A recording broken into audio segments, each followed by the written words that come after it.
నా ప్రియమైన సహోదరులారా, ఇదిగో నా రెండు చేతులు జోడించి దండం పెట్టి చెప్తున్నాను మీకు, పాపపు జోలికి వెళ్ళకండి. మీకు నెమ్మది ఉండదు, మీ పిల్లలకి శాపం వస్తుంది. నీవు చేసే పాపం నీ పిల్లల మీదకి వస్తుంది. ఆ శాపం పిల్లల మీద తరతరాలు వెంబడిస్తుందని లేఖనాలు చెప్తున్నాయి.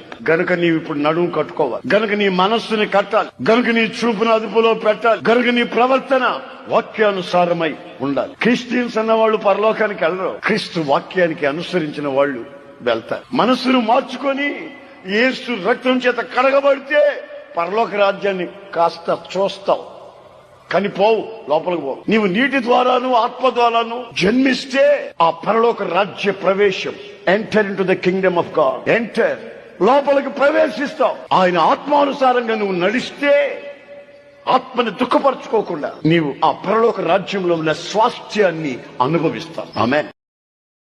Download ShareChat.